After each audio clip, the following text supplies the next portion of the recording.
10일 동안의 사순절 말씀을 묵상하고 그리고 주일날마다 그 말씀에서 벗어나 있었던 다른 말씀들을 계속 나누었습니다. 여러분들에게 어떤 유익이 있었는지 또 어떤 마음의 감동이 있으셨는지 저는 잘 알지 못합니다. 그러나 하나님께서 서서히 우리를 말씀에 훈련된 자들로 세워주실 것을 믿고 의지하는 마음으로 함께 했던 40일이었던 것 같습니다. 사실 여러분이 가지고 계시는 예수의 길 책에는 이제 오늘 가지고 있는 내용들이나 이런 것들은 전혀 나와 있지 않습니다. 저도 사실 토비아 선교회에서 준비해 놓은 방금 우리가 함께 보았던 이 마지막 부활주일 영상을 보고 말씀 본문을 잡고 말씀을 준비해서 여러분들에게 전해드려야 되는 그런 상황이 되었습니다. 오늘 저와 여러분이 함께 나누시는 누가복음 24장 13절 말씀부터 35절 말씀에는 엠마오 마을로 가는 그 사람들의 모습이 나옵니다. 그래서 오늘 말씀의 제목을 엠마오로 가는 길이라고 하는 그 제목으로 함께 말씀을 나누려고 생각하고 있고요. 그리고 소제목을 사명을 회복하신 자리라고 제 스스로가 한번 붙여보았습니다. 여러분, 제자들의 입장에서 생각해보면 엠마오로 가는 그 길이 어떤 길이었을까요? 그것은 사명을 잃어버린 길이었을 겁니다. 예루살렘에서 되어진 모든 과정들을 지켜보고 그리고 예수님께서 부활하셨다는 말은 들었지만 예수님의 시체가 사라진 상황에서 무엇이 정답인지 모르는 그와 같은 안타까운 상황 가운데서 떠나야 되는 그런 길이었습니다. 사실 오늘 본문은 아닙니다만 다른 성경 말씀들을 찾아보면 누가복음이 나와 있는 내용이나 또 다른 성경 말씀들을 찾아보면 이 대제사장과 서기관들이 어떻게 하냐면 예수님의 시체가 사라졌다는, 예수님이 그 무덤의 시신이 사라졌다는 것을 알게 되고 그들은 이내 깨닫습니다. 바로 깨달아요. 예수님이 다시 살아나셨다는 것을 알게 됩니다. 그 무덤을 지키고 있었던 로마 병사들이 예수님께서 그 무덤 가운데서 다시 나오신 모습을 보았고 알았다는 거예요. 그래서 그와 같은 보고가 들어오자 큰 돈을 그들에게 쥐어주면서 예수님의 제자들이 예수님의 시신을 훔쳐갔다고 소문내달라고 요청하는 내용이 기록되어져 있습니다. 그리고 그와 같은 소문이 예루살렘 성에 퍼지기 시작합니다. 여러분이라면 누구의 말을 더 신뢰하겠습니까? 예수님을 따라다니던 제자들의 말을 신뢰하겠습니까? 아니면 부활을 경험했던 여인들의 말을 신뢰하겠습니까? 아니면 로마의 병사들의 말을 더 신뢰할 것 같습니까? 여러분, 예수님의 죽음은 처절했고 예수님은 그 안에서 아무것도 하시지 않았어요. 그냥 죽임을 당하시고 죽음을 그대로 받아들이셨습니다. 예루살렘에 믿음이 없었던 수많은 사람들이 볼 때는 예수님의 시체는 분명히 예수님은 죽었고 예수님의 시체는 제자들이 훔쳐갔을 것이 분명하다는 것으로 더 그들은 신뢰하고 있었을 것이 분명합니다. 만약 저라도 그와 같은 환경이라면, 그와 같은 상황이라면 그쪽이 더 믿는 것이 쉽습니다. 무기력하게 십자가에서 못 박혔다 죽었던 예수 그리스도가 어떻게 다시 살아날 수 있겠느냐. 누가 생각해 보아도 그쪽이 훨씬 더 쉬운 이야기입니다. 믿기에 쉬운 이야기. 그러기에 어떻습니까? 그런 오해를 받으면서 우리가 예수님의 시체를 훔쳐갔다는 오해를 받으면서까지 예루살렘에서 끝까지 남아서 사명을 감당하기에는 제자들의 입장에서 굉장히 힘들고 어려운 이야기이지요. 제자들을 보는 사람들마다 너희가 예수님의 시체를 훔쳐갔지? 어디에 숨겼어? 라고 물어볼 수밖에 없는 그와 같은 환경 가운데 놓여져 있다면 여러분이라면 어떻게 하시겠습니까? 저라 해도 갈릴리로 다시 자신의 삶으로 자신의 고향으로 가는 것이 더 쉬운 결정이지 않을까 생각되어집니다. 이미 이 모든 자신들의 인생 가운데 예수님을 따라왔던 이 길은 패배로 끝났고 죽음으로 끝났고 이제 어떻습니까? 자신들의 예전에 쉽게 살아갔던 그 삶의 터전을 향해서 고향을 향해서 집을 향해서 가는 것이 더 바람직할 것이다 라고 생각했던 두 사람의 모습이 오늘 등장하게 되는 것입니다. 그들이 가려고 하는 곳은 엠마오라고 하는 오늘 본 말씀 13절 말씀에 보니까 예루살렘에서 25리쯤 되는 마을이 있었는데 그곳에 엠마오라고 하는 마을이 있었습니다. 그렇게 많이 떨어진 곳은 아니지만 그래도 며칠은 걸어가야 되는 거리. 그곳 출신이었던 이 두 명의 제자, 한 사람의 이름은 글로바라고 기록되어져 있고 다른 한 제자의 이름은 기록되어 있지 않지만 두 사람은 절망 가운데 가는 길입니다. 엠마오로 가는 그 길이요. 그런데 오늘 부활하신 주님을 알고 있는 저와 여러분은 이 길을 다른 각도로 함께 말씀을 나누고자 하는 것이죠. 엠마오로 가는 그 길이 이들에게는 절망이요, 이들에게는 패배이고 이제 예전에 우리가 붙잡아야 될, 예전처럼 살아가야 될 것이다라고 하는 이제는 정말 어떤 희망이 없는 그와 같은 길이지만 엠마오로 가는 이 길은 그들에게 또 다른 길이었다는 것을 오늘 부활하신 예수님을 함께 만남을 통하여서 그들이 경험하게 되어지는 것입니다. 인생 가운데 수많은 일들이 우리 앞에 다가옵니다. 그리고 우리는 이미 그 일들 앞에서 자유롭지 못합니다. 내가 감히 감당할 수 없을 만큼 이 일이 힘들고 어려운 일들도 많습니다.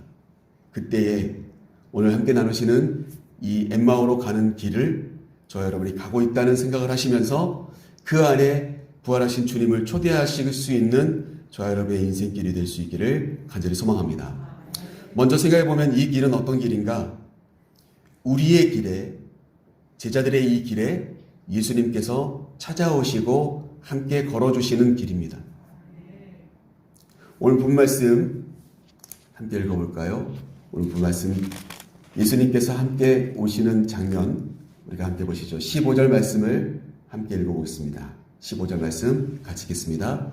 그들이 서로 이야기하며 문의할 때에 예수께서 가까이 이르러 그들과 동행하시나.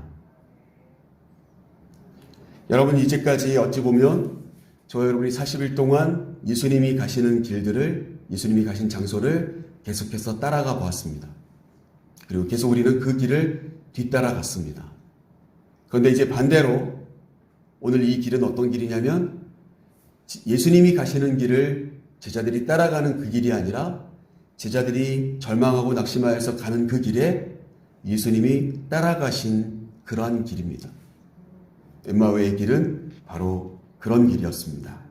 부활하신 예수님께서 십자가의 사건 때문에 절망하고 낙심한 이들에게 위로해 주시기 위해서 터벅터벅 걸어가는 그들의 뒤를 따라가 주신 길. 그러나 어떻습니까? 그들은 여전히 보지 못했던 길, 주님을 제대로 이해하지 못했던 그 길입니다. 여러분, 우리가 진정한 주님의 길을 따라가는 자들이라면 주님이 또한 우리의 길에 주님이 함께 찾아와 주실 수가 있을 겁니다. 이 제자들이 그러했던 것처럼 주님의 제자로 살아가면서 수많은 비난, 조롱, 오해를 받으며 살아가는 지금 이 순간 주님이 그들과 함께 계시지 않는다면 그들은 어떠한 소망도 없습니다. 그러나 어떻습니까? 주님이 이제는 반대로 그들이 실패하여 낙심하며 터벅터벅 걸어가는 그런 절망의 길을 걸어가고 있을 때 주님이 그들의 뒤를 따라가 주십니다. 그리고 조용히 묵묵히 함께 걸어가 주신 길입니다. 오늘 본 말씀 보시죠. 16절 말씀 함께 읽어보겠습니다. 16절 같이 읽겠습니다. 그들의 눈이 가려져서 그인 줄 알아보지 못하거늘. 예수님께서 17절 말씀을 통해서 물어보시죠. 너희가 길 가면서 하는 그 말이 도대체 그 이야기가 무엇이냐?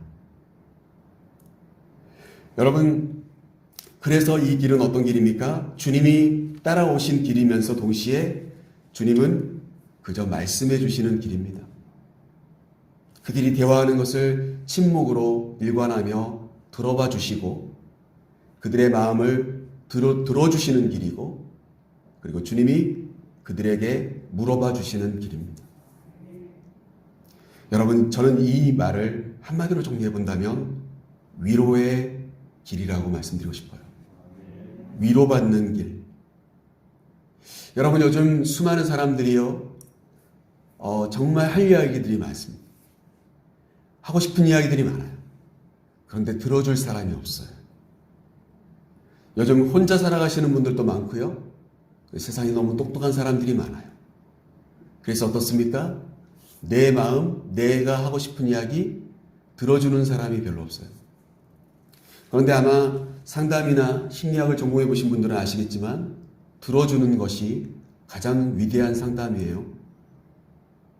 그 사람을 위로하는 가장 위대한 방법이에요. 조용히 들어주는 것.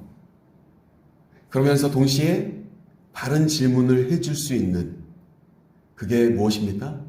진짜 위로받는 방법이에요. 누군가가 정확하게 나의 마음을 이해해주고 그러면서 그 상태를 진단해 줄 수 있는 좋은 질문을 해주고 나는 내 마음을 솔직하게 이야기하며 위로받는 것이죠. 누군가 위대하여서 누군가 모든 길을 알고 있어서 이렇게 해보세요 저렇게 해보세요 말하는 것이 상담이 아니고 심리학적인 어떤 접근이 아니라 말을 들어주고 잘 질문해주고 그것이 어떻습니까? 이 마음속에 있는 응어리졌던 모든 것들을 함께 토로하면서 위로받는 시간이 된다는 것이죠. 여러분 오늘 이 길에서 주님이 했던 것은 무엇입니까? 침묵으로 일관하며 그들의 말을 들어주십니다. 그리고 동시에 그들이 해야 될 이야기를 할 수 있도록 바르게 질문해 주십니다. 여러분 그것이 오늘 주님께서 보여주신 위로의 길, 바로 그 길이 이 엠마오로 가는 이 길이었습니다.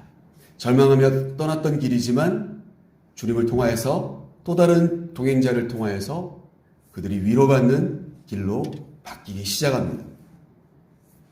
자, 그렇다면 이 길은 또 어떤 길이었을까? 마지막으로 우리 생각해 볼 수 있는 것은 이 길은 자신들의 눈이 밝아져서 예수님을 통하여서 다시 부활하신 예수님을 발견하고 어떻습니까? 사명의 길로 돌아가는 바로 그 길이 엠마오로 가는 길이었습니다. 오늘 본문 말씀을 보시죠. 25절 말씀을 한번 같이 읽겠습니다. 25절 그리고 26절 두 절의 말씀 같이 읽겠습니다. 이르시되 미련하고 선지자들이 말한 모든 것을 마음에 더디 믿는 자들이여 그리스도가 이런 고난을 받고 자기의 영광에 들어가야 할 것이 아니냐 하시고 이어지는 말씀에 보면 예수님께서는 선지자의 글들 통하여서 모세의 글과 선지자의 글을 통하여서 나온 성경대로의 이야기들을 쭉 들려주시는데 중요한 것은 이들이 날이 저물자 이제 한 곳에서 머물러야 될 때가 되었습니다. 본 말씀 28절 말씀에 보니까 그들이 가는 마을에 가까이 가매 예수는 더 가려고 하는 것 같이 하시니 엠마오에 아직 도착하지 못했지만 그들이 머무르려고 하는 그곳에 어느 정도 가까이 오자 예수님은 마치 지나가는 행인인 것처럼 가시려고 하고 그들은 그곳에서 머무르려고 합니다. 그때 그들이 함께 예수님을 강권하여서 함께 저녁에 식사를 나누면서 주님을 발견하게 되어지는 것이죠. 오늘 본 말씀 30절 31절 말씀 우리 같이 읽겠습니다. 30절 31절 같이 읽겠습니다. 그들과 함께 음식 잡수실 때에 떡을 가지사 축사하시고 떼어 그들에게 주시니 그들의 눈이 밝아져 그인 줄 알아보더니 예수는 그들에게 보이지 아니하시는지라.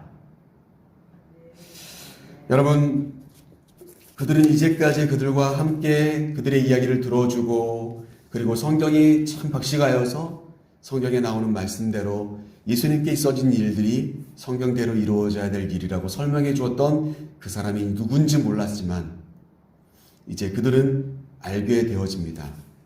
오늘 본문 30절 말씀을 보시면 주님이 마지막으로 다락방에서 그들에게 보여주셨던 모습과 동일한 그와 같은 모습으로 식사를 그들과 함께 나누시게 되자 그들은 이제서야 비로소 눈이 밝아지게 되어지고 그분이 바로 예수님이었다는 것을 알게 되어집니다. 음식 잡수실 때 떡을 가지사 축사하시고 떼어 그들에게 주셨던 이 장면은 예수님께서 십자가를 지시기 전에 마지막으로 다락방에서 마가의 다락방에서 제자들의 발을 씻기신 다음에 보여주셨던 떡을 떼실 때의 모습과 동일한 행동입니다. 떡을 가지사 축사하시고 떼어 그들에게 주셨습니다. 그런데 이때뿐만이 아니라 우리가 성경을 읽어보시면 잘 아시듯이 오병이어의 기적이 일어날 때도 동일하게 하셨습니다. 보리떡 5개, 물고기 2마리를 손에 가지사 하늘을 우러러 축사하시고 떼어 그들에게 주시면서 놀라운 일이 벌어집니다. 무려 남자만 5,000명 이상이 먹고도 12광주리가 남게 되어지는 일이 벌어지죠.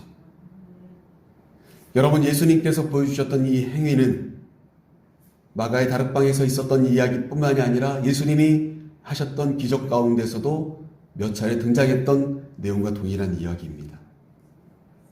여러분, 오늘도 저 여러분 안에 주님께서 보여주셨던 이 마음들, 또 이 모습들이 여러분 우리의 마음속에 각인되어지고 우리가 이 마음들을 기억하고 있다면, 이 말씀들을 기억하고 있다면 주님의 손에 들려진 그 빵이 빵으로 보여서 우리에게 배부름을 주는 것이 목적이 아니라 그것을 떼어주시는 그 손길이 주님의 손길이라는 것을 우리가 먼저 바라볼 수 있게 될 줄로 믿습니다.